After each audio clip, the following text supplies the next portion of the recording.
Hey everybody, JR Fisher here, and we are live on a Tuesday from, I guess, north of Austin, Texas is where I'm located now. I want to welcome everybody today. I'm going to talk a little bit about pricing, how you can figure out the pricing on your products, your stores. As a matter of fact, in the very end, what I'm going to do is I'm also going to go over consulting, how you can charge consulting fees and what to charge for that. Now, I've sold products online, I've sold consulting and coaching and courses. I've done millions of dollars of both digital and physical products. And on this channel, all I do is share that information with you so that you can get good results and you can make money too. Don't forget, if you haven't subscribed to my channel, let's say you're watching it on YouTube, make sure you hit that subscribe button down there. Make sure you turn on all notifications. That means ring the bell, turn on all bell notifications so you're notified every time I go live or if I upload a video. Now, if you're watching me on Facebook, if you would just like the video, if you would put some comments down there, I would greatly appreciate it. It really helps the algorithm and it helps that video get out there. So yeah, so utilize that chat area, guys. That's what that's for, whether it's on Facebook, whether it's on YouTube. I see both of them with this new software I have, which I love, called Streamyard. I used to have to use OBS and try to connect it and it never quite connected right. It was a pain. But this stuff's really good. I highly recommend it. I'll get y'all a link to it later on and I'll stick that in there so that you can get this software too if you want to use something like that. Off to the side, I've got an iPad here so I can talk to you guys back and forth. I can put some chat stuff in there. Let me know if you could hear me. That would be really nice if you would just type in there, hey JR, I could hear you. I could see you. You're not talking to yourself, okay, which has been done before by me in the past, but I would really like to know if you can hear me. So if you put that in there, and I want to get to know you guys. You know, it's funny, over the years, I've met a lot of people online. They've helped me out and I've helped them out. And you could be one of those people where we just become friends online and we can exchange information, which is really pretty cool to do, that you can actually do that nowadays, right? I think that's pretty awesome. So let's talk about this pricing thing. The first part I'm going to talk about is pricing your products on a store. If you have a store like that, every business owner has had to try to figure this out, this pricing thing. And it's difficult to do, but there are some tricks you can use so that you have good prices and you make good money too. But if you do this wrong, you face imminent failure. Okay. And we don't want that to happen. We want you to stay in business. Okay. So the first thing I'm going to tell you, step one, is you have to factor in all your business costs. Okay. Every business has costs. Your business needs to account for the amount that you're going to be paying into the business. Okay. So it actually costs you money to run a business. Now, hopefully you've been tracking your expenses, you know what you've been spending, and you have a pretty clear idea of what your budget is moving forward. But if not, that would be your first step, okay, to figure out all that stuff. So it would consider things like inventory, okay, any supplies that you need to get the product or sell the product, any other various things you need to run your business, ranging from, higher cost items like a computer and furniture to smaller items like pens and paper and all that stuff. You want to factor in everything. Maybe web hosting for your business, designing your website.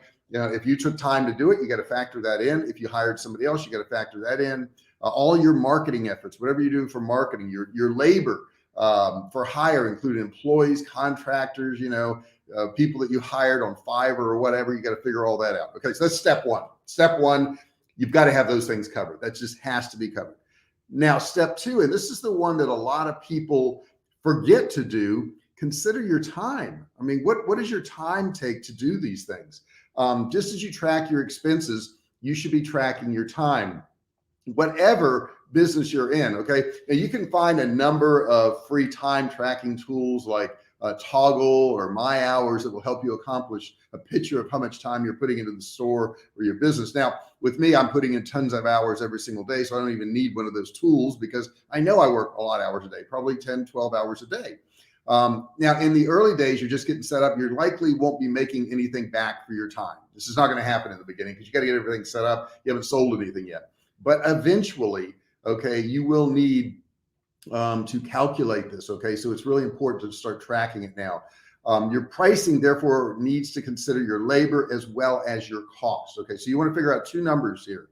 You want to figure out how much you will like to be paid for your time. Okay. And that can be based on your previous job, based on what you want to earn. If you're feeling really ambitious, a huge increase in what you used to earn.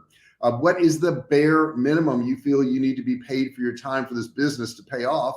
And then add something to that. Okay. Don't just say, I'm just going to work for the bare minimum. This range can help you clarify how much your business needs to make for you to be happy with the profits and earn the amount of money you want. Step 3, research your competitors' prices. Now, this is a huge thing. I remember Sam Walton, who started Walmart. He used to fly to other towns and walk through grocery stores and dollar stores and all that and figure out what everybody else was charging. And then he would call back to his home office and he would say, change our prices to this. And that's what he would actually do. So the first 2 steps make it easy for you to think big and, might make you inclined to price high, but there is a step where you have to figure out what's realistic within the industry. What's everybody else charging? Some time browsing other people's websites, a whole lot easier now. You don't have to drive around to people's stores, but you can see what they are selling similar products for.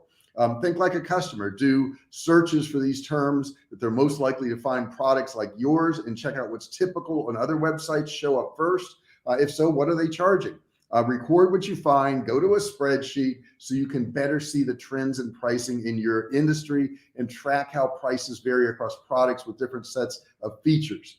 Now we're going to talk about number 4, and number 4 I think is pretty darn important. Here's number 4. Figure out your unique selling position. A lot of people never figure this out because they don't have anything unique.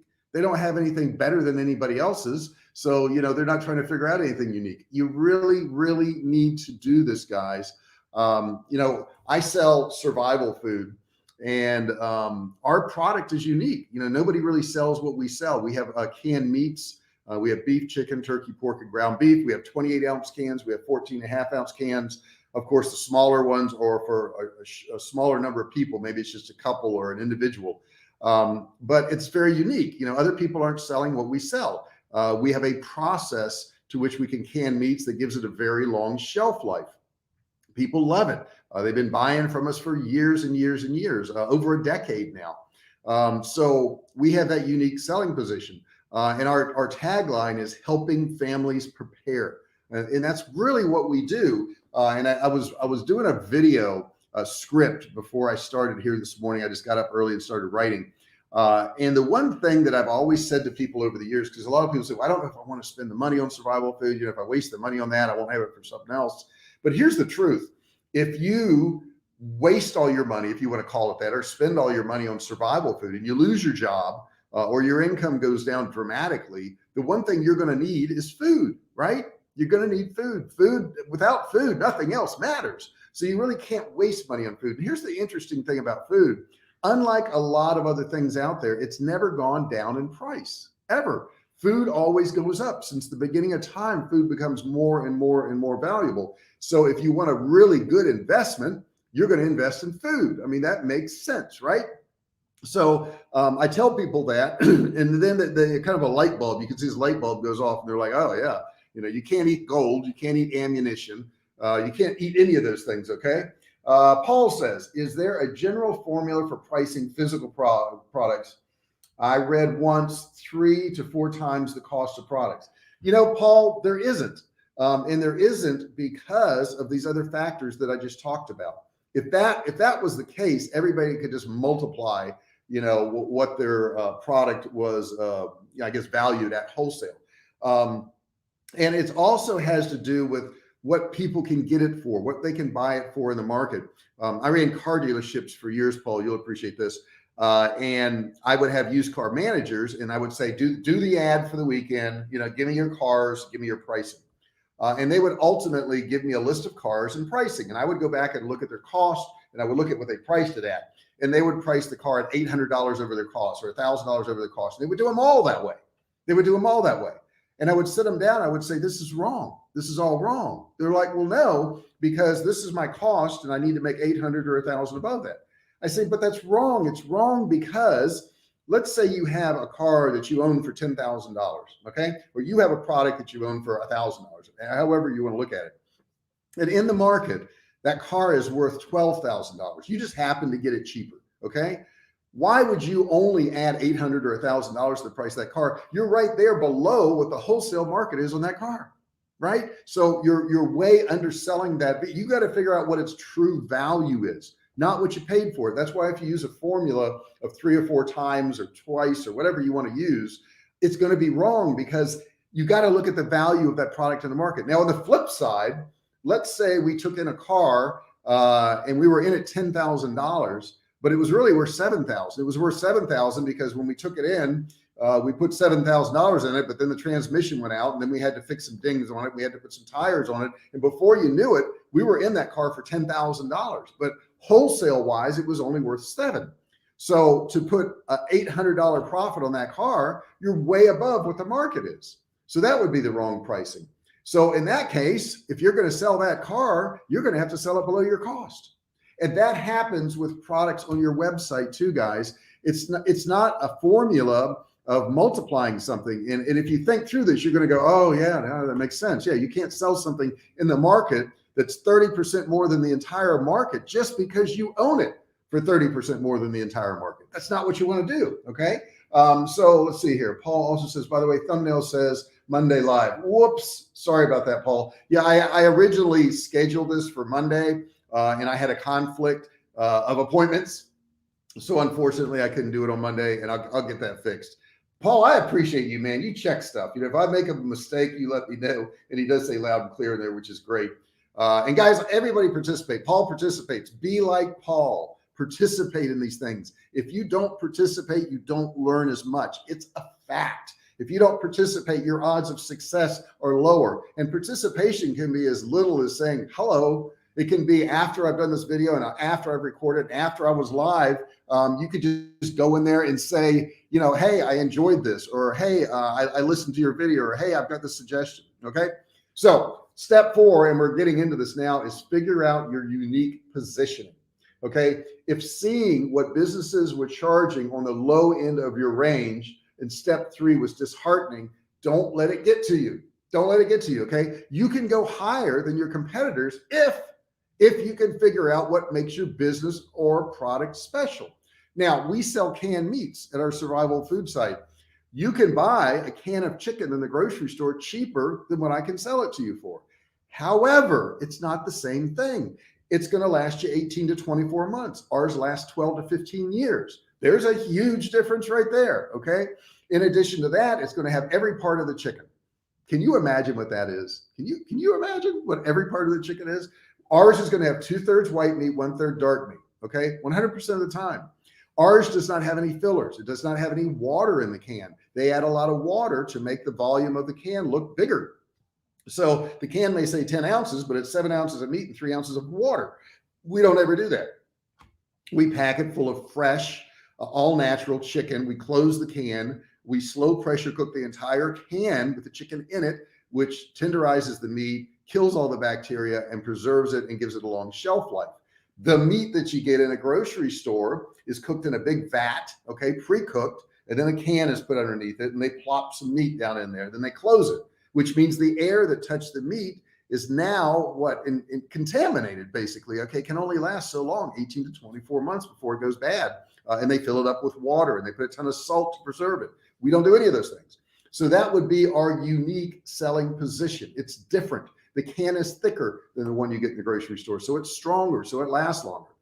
So whether it's because your products look better, they last longer, they work better in some key way, if you can find the thing that differentiates what you're selling from the low end options out there, then you can convince your customers it's worth paying more for. Okay, and buying from you as opposed to all your competitors.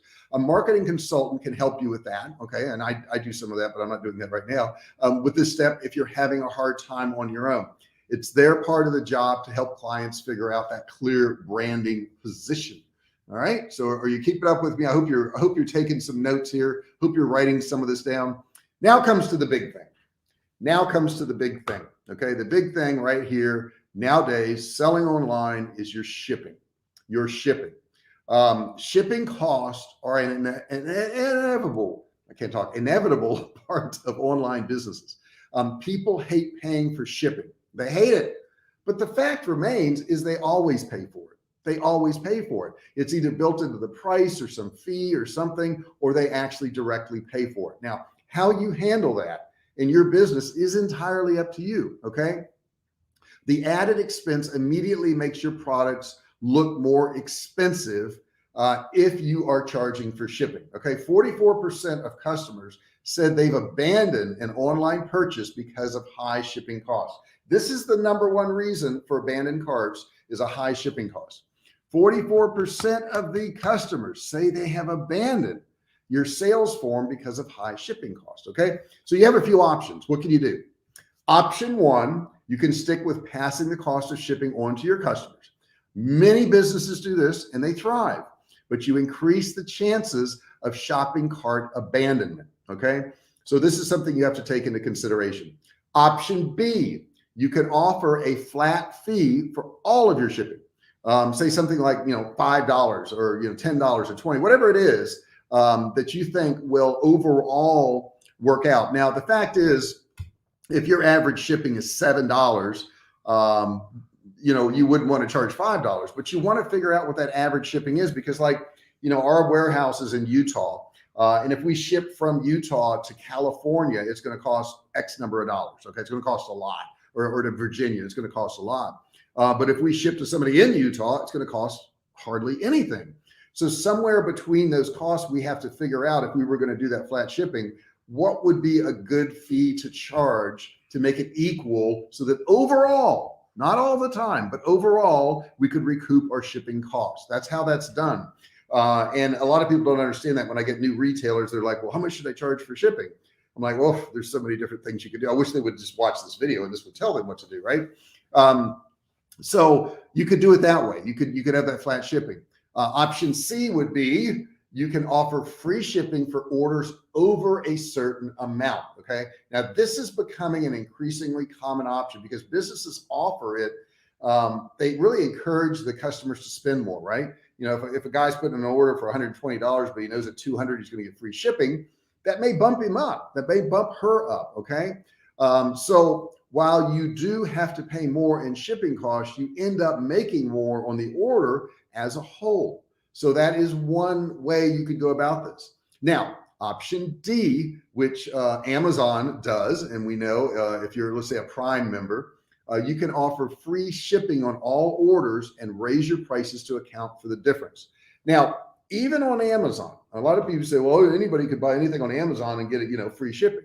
That's not entirely true, because there are some products on there that don't fall under the Amazon Prime, and you actually do have to pay for shipping. And I was looking at some products the other day, and I got to say, I skipped over a lot of those products that you had to pay for. Let me look at some of the comments here. Let's see. With your unique selling position, do you add a bonus as a lead magnet to enhance your position? We often do, Paul. That's a very good point. I'm getting ready to do a sales sequence right now. And in that sales sequence, they can get free shipping. And I'm also throwing in a free copy of my book, The Great American Food Shortage, which I wrote, which is a great book, guys. You got to check it out. Matter of fact, let me put that in the chat section here. I've got so many screens up now. You have no idea how many screens are up here right now. All right, I'm going to put in here, check out The Great American Food Shortage on Amazon, period. Okay, so that's in the chat, guys. You can grab that book. That's a book I wrote about, some world event, like a world illness causing a food shortage, which it did. When I wrote the book, everybody thought I was crazy. So we did that. Okay, well, I'm going to get through a lot of good questions in here, guys. Really, thank you so much for putting these questions in here. I really appreciate it. Paul says, just talked to a guy who said that cruise ships are utilizing ships as cargo ships. Because the lower 3 decks are storage, they are shipping higher priced products to make it work. Isn't that cool? I mean, isn't that cool how problems turn into opportunities? I mean, that's an opportunity, right? It's a problem because, it was really costly to get stuff shipped, but, ships are going, well, hey, we got some spare room, we'll stick stuff in there. I didn't know that, but that's very interesting that he puts that in there. So guys, if you're on, Paul, you're on YouTube, I believe. Yeah, I see him on YouTube, because we've got people who are on YouTube. We got people who are on Facebook right now, because I'm broadcasting to both these places. And guys, this StreamYard is pretty cool. I like Streamyard because you can actually, post to several different, I think the program I have, I can actually go live 3 different places, but I don't post that much on social media. So I'm Facebook and YouTube primarily. Let's see here. The Queenals Within. Queen is within. I got it right. Okay. Thank you so much for being here. The Queen is within. I'm going into dropshipping, was considering profit of 20 to 30 on any product costing 15 to 30. I'm thinking of reviewing competitors also, just to make sure I'm not overcharging. Shipping absorbed in price. That may be a good plan you've got there. But like I said in the beginning of this training, we do want to check with competitors. We want to see what's going on. And, keep in mind, as a product gets higher and higher and higher, this is a problem I have with some of my retailers. They don't understand this. They say, I've been selling $20 products and I always make $5 on it. So since I always make $5 on it, I want to make, the same percentage on your product. And $5 on a $20 product is how much? 2 times 2.5, 25%, I guess. 25%. Now, they say, well, if I sell $1,000 item, I want to make 25% too. Now, $1,000 item for us can be one order, say 5 cases of meat. So if that's the case, and you want to make 25% on $1,000, you now want to make $250. Is that the right thing to do though? It probably isn't. And here's why, because you do the same amount of work for that 5 cases of meat as you do the $20 product. So if you lower your profit margin on some of these higher priced items, maybe I only need to make 10 or 15% because I'm still making $100 to $150. Whereas on the $20 product, I only make $5 and I'm doing the same amount of work. So don't get caught up in that. It's got to be a percent above. I think that's something that hurts a lot of people. They go, well, it's got to be an X percent above, JR, because if it's X percent above, that way I can just do it to every product. And really, I mean, no offense to you, because I know that's not what you mean, but it becomes a laziness thing. It's like, well, that way I don't have to think about each product. You do want to think about each product. You want to think about what profit margin each product should have. And you want to think price categories. If this is a cheaper price product, you need to make a higher percentage. If it's a more expensive price product, I don't need to make as much percentage. When I do a $5,000 order or a $50,000 order, I make such a small percentage, but it's still a huge amount of money because it's an expensive item. So think about the cost of your item. How expensive is the item? If you're selling a $10 item, you need to make 40, 50%. I mean, you just got to make it reasonable. Man, you guys have some good stuff in here. The Queen is within. I think you can get away with charging larger margins on cheaper products. 100%. You have got this figured out 100%. That is definitely what you can do. And don't forget, guys, at the end of this, I'm going to go over consulting, because everybody listening to this right now, if you get a little bit of education, you can be a consultant and make money on the side, or full-time if you want. But I want to talk to you about how to go about pricing that and what you can do for people. All right. So let me move on here to my last part. Okay. So we've gone through the pricing. So the last step of this thing is to set your prices. Okay. Even all your prior research won't make this step easy per se, but it will give you the information you need to make an informed decision. That's all we're trying to do, make an informed decision. And it doesn't mean that once you set your prices, they have to stay that way. You can change your prices. They can change. So many people are like, oh my gosh, if I make this decision, it's done. No, it's not. Every decision can pretty much be undone when you're selling stuff online. But you do have to come up with a price. Set pricing that falls within the range that you have found your competitors charging, while being high enough to cover your expenses and allow for some healthy profits besides. Make sure the prices are high enough to leave some room for discounts and specials. That's another thing I see people do, is they price their products so low that when they go to have a sale, they can't do much. They can go, oh, we can give you 3% off. 3% off is not a good deal. So you've got to set them high enough where you can run some sales. You don't want to lose money, with great sales opportunities like, the holidays or Black Friday, or any of that type of stuff. Determining your pricing can actually be fun if you want. Okay. It can be fun. People look at everything they have to do as, oh my gosh, I have to do this. I have to do that. You don't have to do anything. You don't have to do anything. You say, well, JR, if I don't set pricings, I won't sell anything. Then don't sell anything. You're like, well, I want to sell something. Well, if you said you want to sell something, then you must want to set your prices. Okay. We get so hung up every day talking about all these things that we do that we don't want to do. You only do things that you want to do, because if you didn't want to get out of bed, you could just stay in bed. You don't even have to get out of bed if you don't want. You said, JR, I have to get out of bed. If I don't make money, I'll lose my home. Well, then lose your home. You're like, well, I don't want to lose my home. I say, then you want to get out of bed. Quit telling yourself you're doing stuff you don't want to do. Now, I want to touch upon real quick the consulting thing. Okay, the consulting thing I think interests a lot of people, because they're like, am I qualified? Am I qualified to be a consultant? What do I charge as a consultant? Can I really do this? The queen is within. True, every choice has a responsibility, 100%. Let's see here. Okay, so I'm going to talk about this consulting thing. Here's the qualifications to be a consultant. Are you ready for this? You got to know more than the person you're consulting with. That's it. That's it. You don't have to have a degree. You don't have to have accomplished some major thing, though that helps. You know, when I do consulting, you know, I can say to people, well, I've sold millions of dollars of both digital and physical products, and I've done it for over a decade. And they're like, that has some value. Okay, that has some value. Okay, if you've done that. But, you know, when I first started charging for consulting, I was charging $495 a month. You got 2 sessions a month for 1 hour on the phone. And then you could email me in between, and that was $495. I started to get busy. I then charged $995 a month. I doubled it. I just said $995. When I started charging $995, more people that I talked to decided to go ahead and do the consulting with me. In other words, a higher percentage of people bought from me. I then went to $14.95 a month. Okay. So I started at $495. I'm now at $14.95. They got the same exact thing. A higher percentage of people started buying from me. Then I went to $2,500 a month. A higher percentage of the people once again started buying from me. But here's something else I got. I got a better degree of clients when I was charging $2,500 a month versus $495 a month, because the people that could afford $2,500 a month probably had already had some successes in their life. And since they already had some successes in their life, they were more apt to spend some money for coaching. And not only that, they were more successful with the stuff I gave them, because they were already types of people that would apply this information.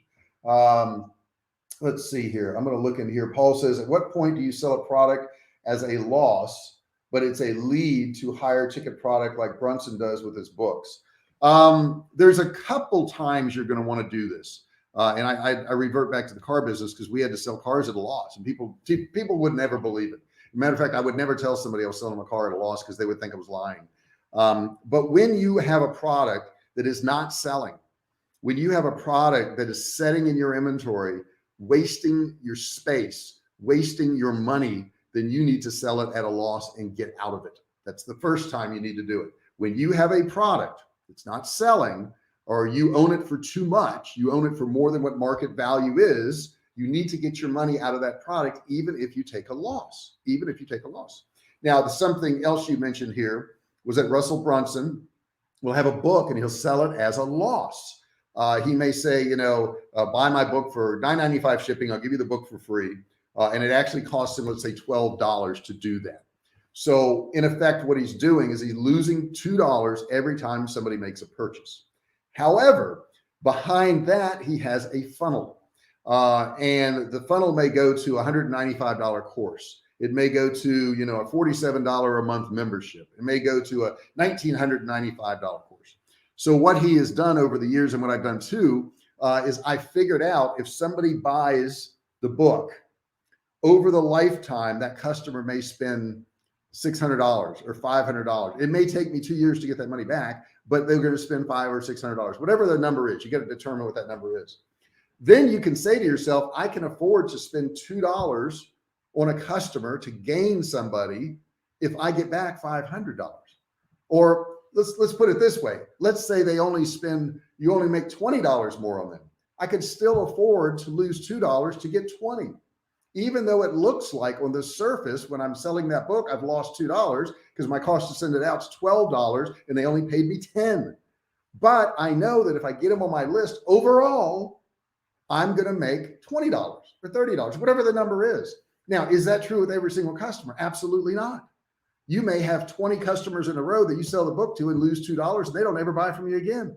But then you may have the customer 2 or 3 in a row that spend $500 with you, that more than make up for the other ones. You got to look at the numbers. And in the beginning, you won't know what those numbers are. So you've got to kind of just throw the bait out there and see what happens. Okay. If I sell these products at this price, you know, what am I going to earn overall? You got to wait. You got to wait 12 months. You got to send out extra emails. You got to try to get them to buy other products. You got to work the list. Now, you can't just say, I hope they come back and buy from me again. You got to actually send them out emails and try to sell something to them.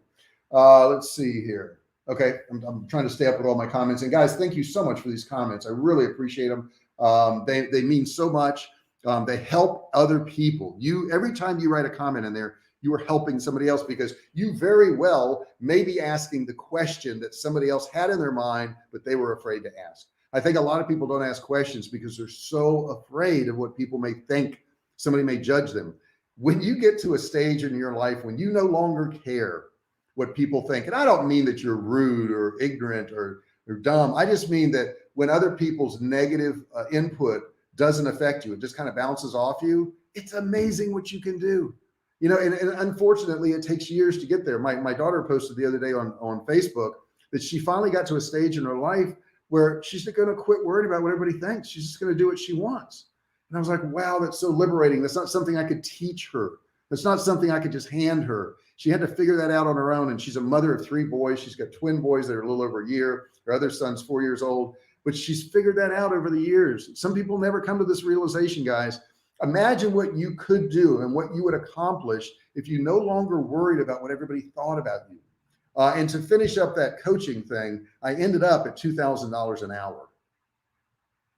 Yeah, $2,000 an hour is what I ended up with my coaching. Now think about this. In the beginning, I was worried, and I started at $495 a month with 2 phone calls. I ended up at $2,000 an hour. Wow. That's really something. It's really something. And guess what? I don't do coaching right now. Why? Because it takes up too much of my time. I can make more money doing other things. Yeah, I can make more money doing other things. And it's hard work coaching. It really is hard work. By the way, glad to be back from Podcast Movement. Yeah, I'd like to hear about that, Paul. In Nashville, it was a great show and got to meet Mark Cuban. Cuban. Is it Cuban or Cuban? I don't know. Something like that. Let me kill this. Somebody was trying to call me. I'm sure it's a telemarketer. What a great show. Got to meet him backstage. Looking forward to seeing future videos. Very cool, Paul. Paul, I met, Paul, what's it been? 3 years? 3 years ago, maybe 4. I don't know. On a cruise, on a marketer's cruise. As a matter of fact, I think it's called the Marketer's Cruise. Great cruise. If you ever want to check that out. Captain, what's his name? Paul, help me out with that. Captain somebody. As a matter of fact, I dressed up as him at the costume party. Captain Lou. Did you know that, Paul? Did you know it was Captain Lou? Did you remember? It took me a second here, but I'm on camera, so it takes a little time. So guys, that's what I've got for you today. If you've got any other questions, anything you'd like to ask me, feel free to put them in the chat right now. I'll stay on here another couple minutes if you have a couple things you would hit me with. If it has to do with pricing, if it has to do with coaching, if it has to do with not caring what people think, put it in the chat section. Ask me those questions. We've got a good group of people here today. And what always happens when I do one of these lives is on down the road, there's like 10 times or 100 times as many people see this than they do on the live. And I get it. I mean, I do lives in the morning when everybody's supposed to be at work. Okay. I mean, people can't show up at 9 a.m. Central, my Central Daylight Time. I think I am now. I get confused. I was Pacific time before in California, but people can't show up at this time. I understand that you may be watching it afterwards. And if you are watching it afterwards, that doesn't mean you can't ask questions. It doesn't mean you can't comment. Put those comments in the comment section. There won't be a chat section. You can see the past chat, but you can't post in there. But put it in the comment section. Ask me any question you want. Put any comments you want. Put any input you want. Let's see here. The Queens Within. I'll check out your books. Always trying to expand my library. Thank you so much. I really appreciate you being here today. I really do. If you have a channel that you want people to subscribe to, mention that and we'll send them over to your channel too. And that goes for anybody that's in here today. I want to help everybody grow their business. That's the whole point of me doing these lives, is to help you grow your business. When cooking show going to start? Paul, you got me on that one. Here's the deal. I've already worked on it. I've got it set up. Obviously I have the kitchen. It's right past the doorways here. And I have all that set up. I have the recipes I'm going to do. It's going to be called Restaurant Quality Recipes. So if you want to be doing recipes at home and you want them to taste like those amazing meals that you get at restaurants. And for those of you who don't know, I grew up in restaurants, and everything from dishwasher to prep cook to, you know, all those things, waited tables and bartended and all that. So I've put together a channel that's Restaurant Quality Recipes, so that the home cook can come up with a meal that's just as good as a restaurant, probably even better, for a whole lot less money. So that's going to be coming real soon. I'm having the artwork done now, Paul. We've been going back and forth for the past 3 days because I got to get the banner for the channel and all that stuff, and my Twitter and my Facebook and all that stuff. So as soon as he finishes that, I will start filming. It's probably going to be a video a week to start off with. But man, guys, if you want to see some really cool recipes, I'm doing a lot of research. I'm going to give you a lot of tricks, a lot of techniques that you can do at home that make your food really look and taste special. So that's another channel, and I'm doing that just out of love of cooking. I mean, I'm not trying to make any money or anything. That's just the way it is. Let's see here. The cooking show couldn't have come at a better time. I'm interested in new recipes for some reason. Really?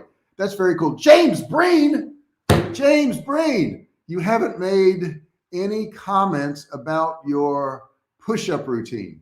I haven't. I did push-ups yesterday, James. And I got to admit, I hadn't been doing push-ups for a couple weeks, 2-3 weeks, and I got to get back to it. You know, it was a little difficult. It was a little hard, but I am back to it, James. And with the encouragement of you here, I mean, I was really worried about you. I haven't seen you in weeks, James. So good to see you back. If you're going to be around, let me know. I'll start doing live videos every day. James is an old timer, not only on my channel, but he's an old timer. He's been around the world. He's, I don't know if he's been around the world, but he certainly has been around the United States. He's an over-the-road truck driver. And guys, I want to know about you. Tell me what you're doing. I know Paul used to be a firefighter, I believe. And you know, you were into that. So a lot of public service there. And I consider a truck driver public service too, because I tell you what, without trucks, we got nothing. Everything in your home is transported by a truck. Just look around your home. I don't care if it's furniture or food or appliances or carpet or whatever it is, it's transported by trucks. So James is somebody who's been on my live streams for a long time now, probably 9 months, maybe 9 months, 10 months, something like that. So I'll be doing these on a daily basis. Probably. I'm going to try to get back here tomorrow. If you want me to come back tomorrow, put something in that comment section and say that you're going to be around at 9 a.m. because I got to want to make sure people are going to be here. But if you're going to be here at 9 a.m., I will go across some stuff and come up with some information to help you guys out. Also, if you have some subjects you want me to cover, this is your channel. This is not my channel, because if it was my channel, I wouldn't have anybody. You know, nobody would be listening. I need you guys. Okay, I need you guys to do that. Let's see. Are you planning on going to any events this year besides the affiliate show? I don't have plans for that, Paul. Just affiliate summit. Is it affiliate? So yeah, affiliate summit West is what I'm going to. I have the plane. I have the hotel. I don't have the hotel. I've got what do I have? I've got the tickets. Yes. And I've got the airplane. I've got to get the hotel. I've been holding off because I want to stay at Caesars and it's so darn expensive, but it's not going to get any cheaper. I need to get on it and do that. Looking forward to 9 a.m. Paul says he will be here. Good. Need more on building audiences. Okay, I can do that. I can help you with building audiences. James Breen says, I'll hold your feet to the fire. Yeah. I've been around the world as a merchant seaman. Dang, James has done everything. He was a merchant seaman too. Peace and blessings to everyone. Thank you so much, James. With that, I'm going to go ahead and end it today, guys. You've been awesome. Thanks so much for being here. Let me put that in here. Thank you for everybody being here, comma. Love each and every one of you and really appreciate your input, period. And guys, if you have not subscribed yet, please do so. Hit that button down there, turn it from red to gray. Don't forget to ring the bell, turn on all bell notifications so you're notified each and every time I go live or I upload a video. And got another comment here, by the way, got John Lee Dumas book, Common Path to Uncommon Success. Great read. Hey guys, there's a book suggestion. It's out there. Check it out. Paul says it's good. Go read it. Love you guys. Talk to you later.